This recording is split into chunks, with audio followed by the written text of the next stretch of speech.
Hey Buffyverse fans, we all love it when things go a little bit Twilight Zone in our TV. Well, unless your name's Buffy Ann Summers, I guess.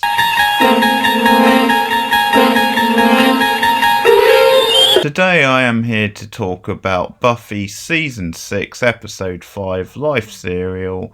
This episode originally aired on October the 23rd, 2001. It's directed by Nick Marak and it's written by David Fury and Jane Espenson.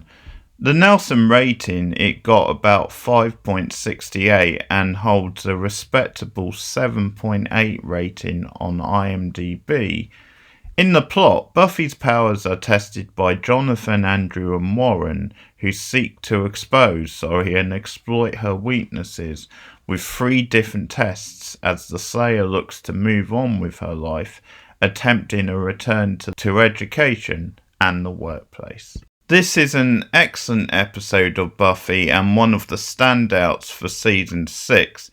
It plays with a unique gimmick which has been used in other episodes of TVs, but does put its own Buffy spin on it, and it serves to add to the characters and the overall season storyline. It starts with Buffy returning from her secret meet-up with Angel with a fake KFC-style brand bucket of chicken for the gangs, but they're already eating. They do indulge though.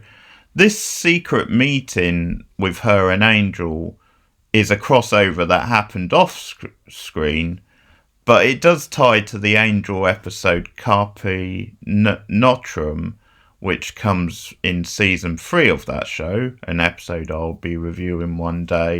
After Angel got a call from Willow informing him that Buffy was back in the land of the living. They've been discussing Buffy's future plans, not just money-wise, but her bigger life plans also. So Buffy agrees to try college again with Willow and Tara, and Buffy's interest in higher education and still trying to keep it as a part of her life is something I really respect in later seasons Buffy, even though there's so many traps which is preventing her from maybe doing it because, hey, TV show. This is one of the Evil Trio's best episodes, if not their best episode, and there's some fun to have with them hatching this plan, but also some fun jokes about how they're not very good at being stealthy.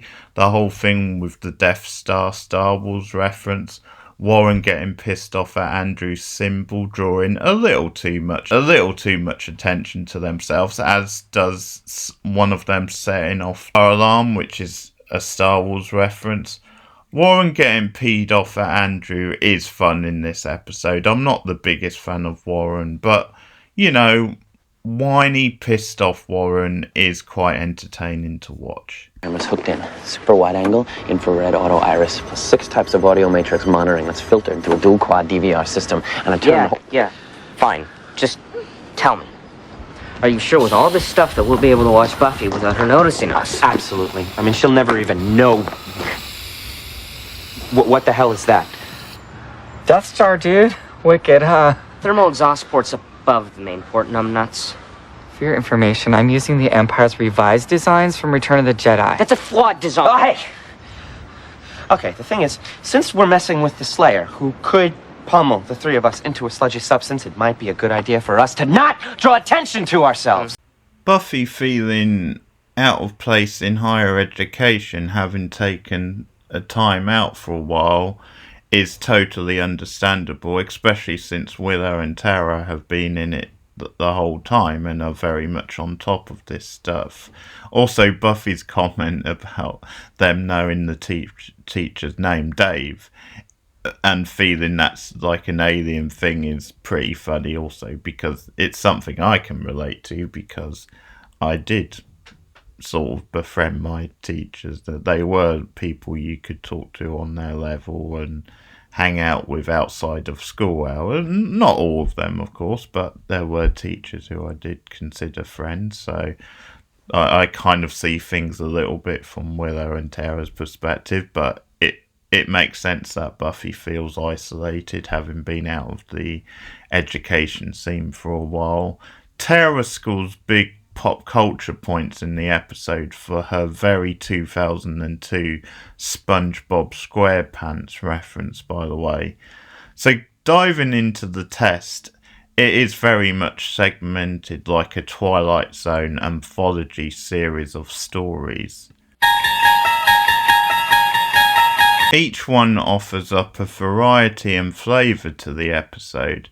It has sound logic in how the trio are using it to test Buffy's skills whilst learning more about her and sapping her strengths in the process, thinking of future battles.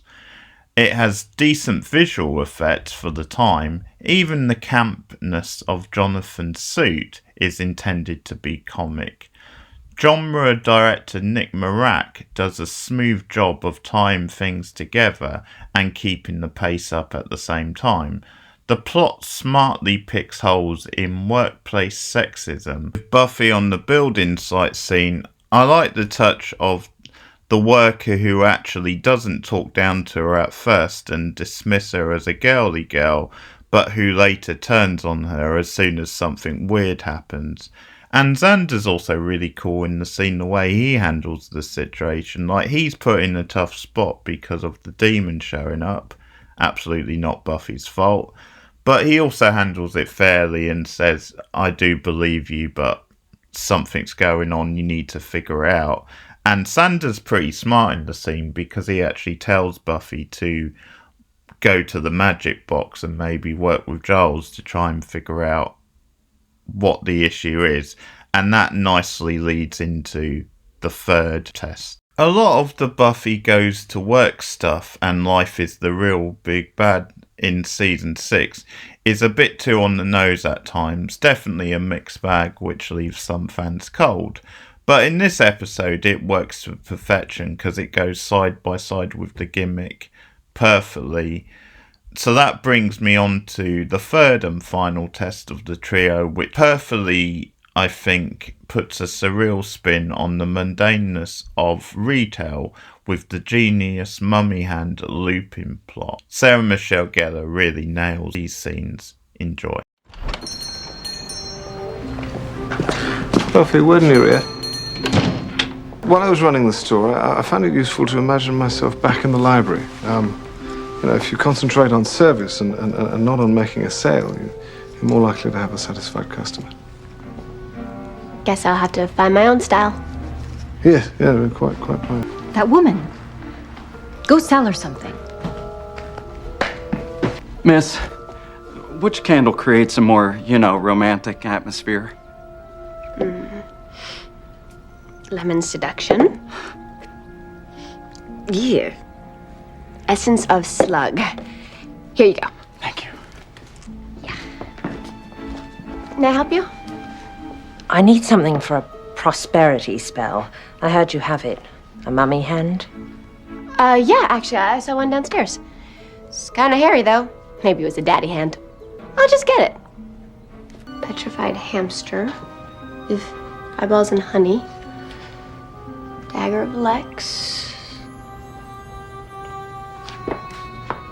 Oh, ancient mummy hand. Oh!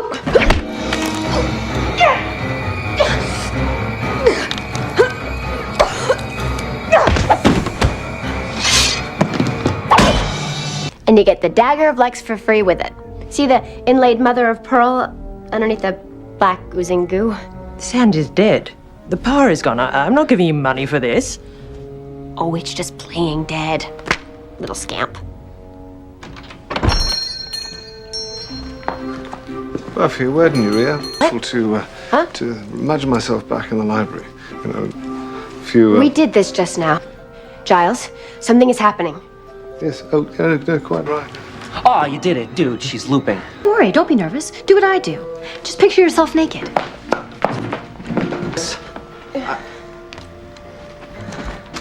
Hi, I'm looking for something really specific. I heard you carry it. A mummy hand. You look like the mummy hand type. Sorry, I can't get that for you. I called here 20 minutes ago and someone said you had one.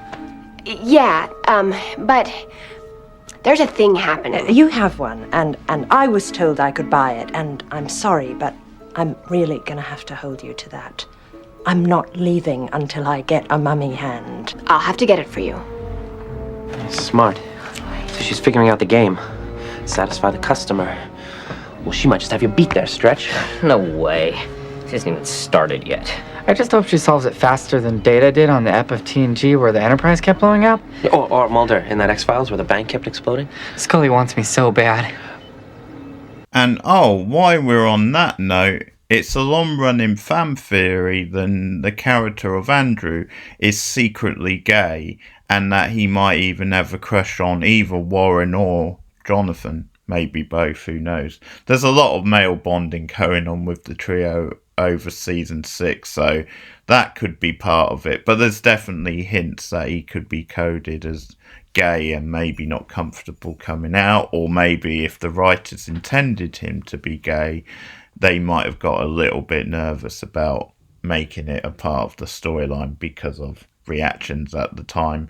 Who knows? But it's something they play with during the show, it seems. It seems that at the very least they are hinting at it to play with the audience. In this episode, they do the best to really downplay it, but then it does start to come out a little more in future episodes, and there's plenty of fun stuff in this with the trio. And speaking of the homoerotic hints, how about Aunt Jonathan's "Stop playing with my magic bone"? It doesn't get any more homoerotic than that. It's one of the lines of the episode. I'm going to get to my favourite line of the episode a bit later. Spike kitten poker scene may seem a bit much, but it is actually quite a light cap-off of some of the other shenanigans, and it's a nice Buffy and Spike moment. It's the debut of the underrated Clem character, who is one of the more underrated in the later seasons of the show and has a very likeable personality. The actor James Leary plays him perfectly as an adorable underdog. There's some fun scenes with Dawn and also Spike, because you get the impression him and Spike hang out a lot and they are actual friends, and because of some of the harshness of later seasons, Spike, having someone like Clem around probably gives him a little bit of a softer side at times. Plus, Sarah Michelle Gellar's comic reactions are spot on. As always, her and Masters have really good chemistry. Spike and Buffy drinking together later in the episode with the old school flask, love it, is both tender and novel, since you hardly saw main characters get drunk in the earlier seasons of the show. Switch to a new network could be part of this, plus a more adult season 6. At this point, the Buffy relationship hasn't crossed any lines, for me at least. We're heading for the back room, Ted. Where the real action is. Fuck it. These are the lowlifes. Fine, a little louder. You win? He kills our kind. Don't let him in. Ask him if he's heard about the...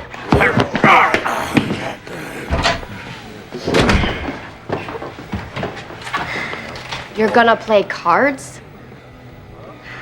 These guys talk while they play. We'll get more information out of their mouths than out of gaping holes in their corpses. Ante up. You play for kittens? So, who's gonna advance me a tiny tabby? Get me started. Come on, someone's gotta stake me. I'll do it. Come with me. You cleaned us out. No one's that lucky. Yeah. I'm starting to think you cheat. Me? I cheat. He's got X-ray vision. I'm not using it. You're not the ones who are cheating. I had no idea that was there. I could have leaned on that days ago. Her skin's so tight, I don't even know how you can look at her.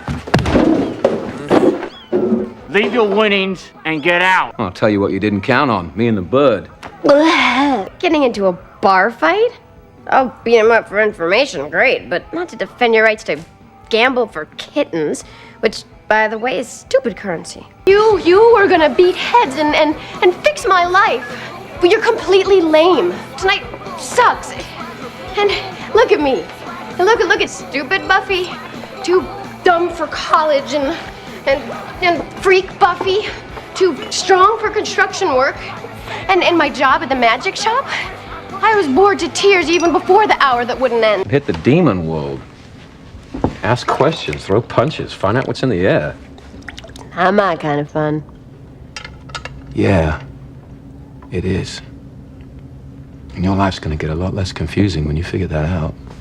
You have had so too much drink. At this point, I am cutting you off. You're not a school girl. You're not a shop girl. You're a creature of the darkness, like me.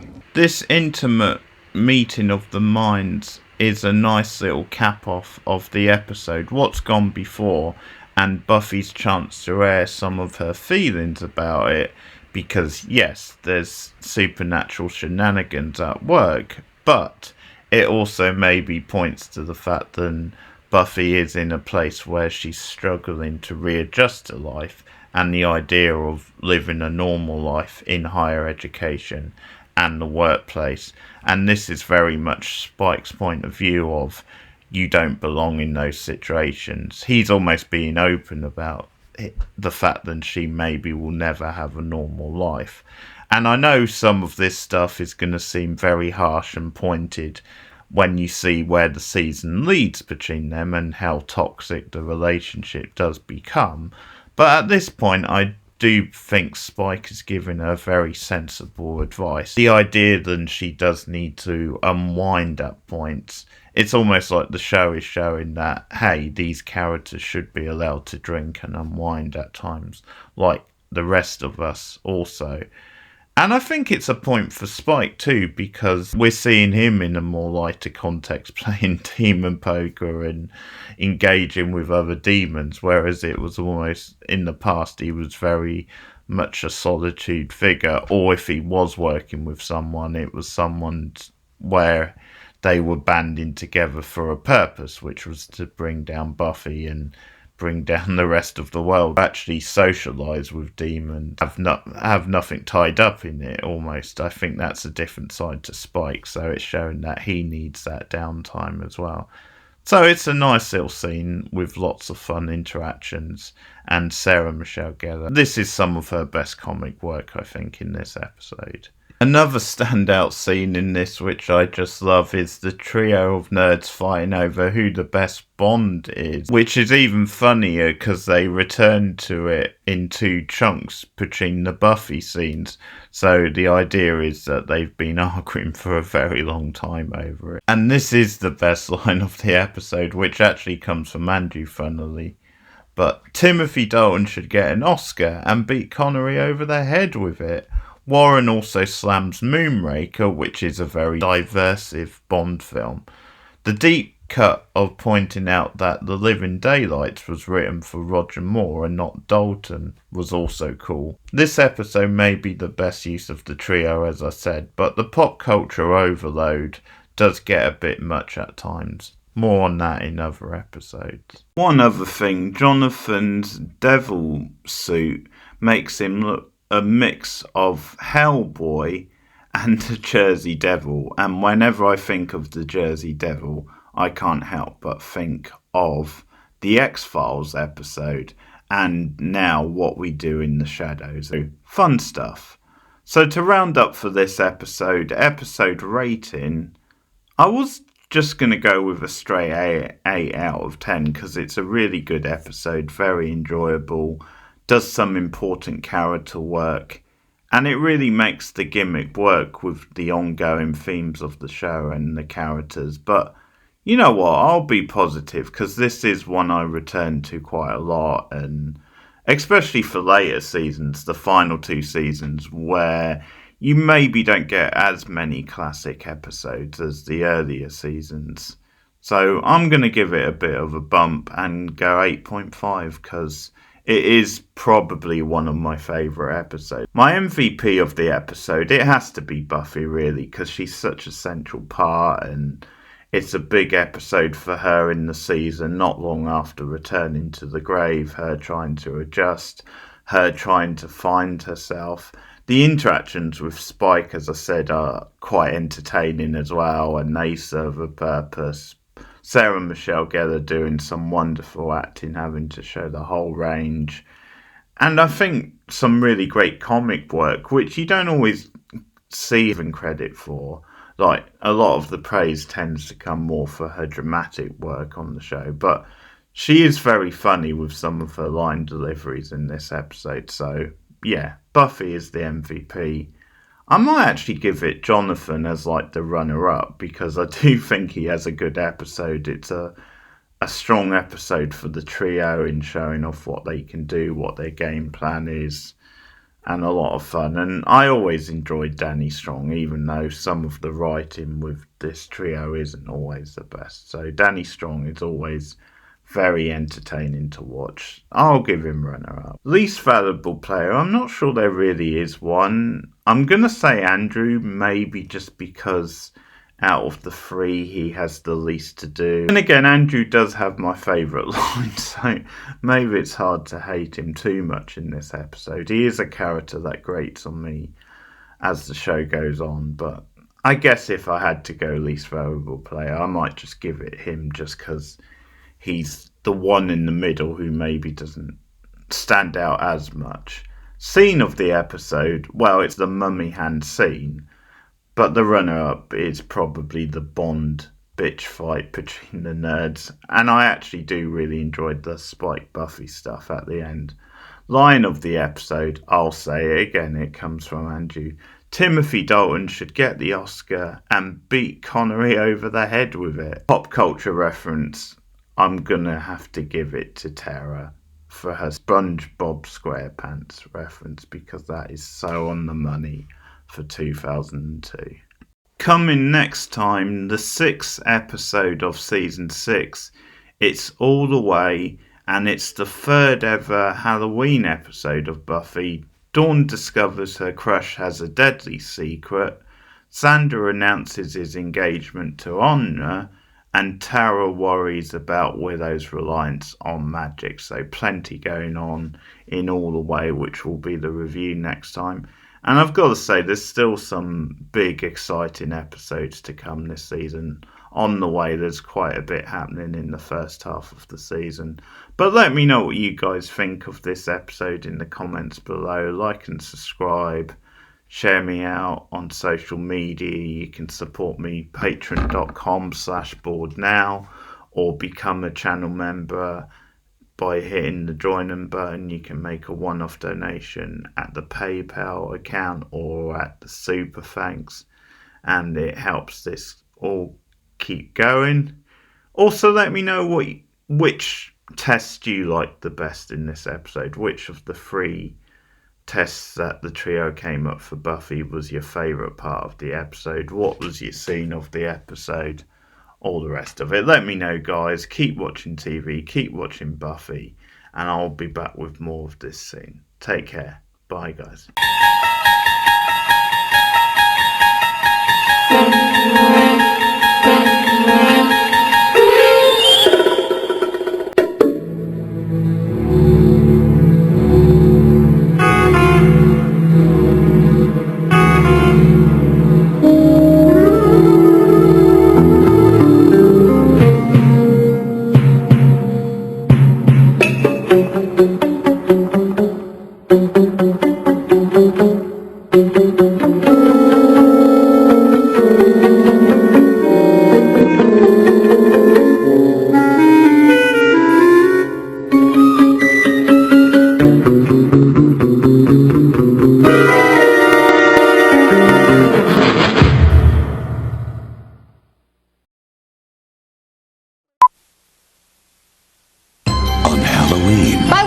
Get the second one free.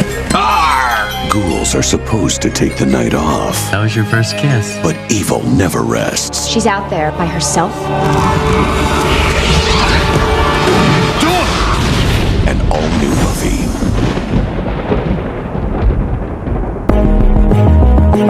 Buffy.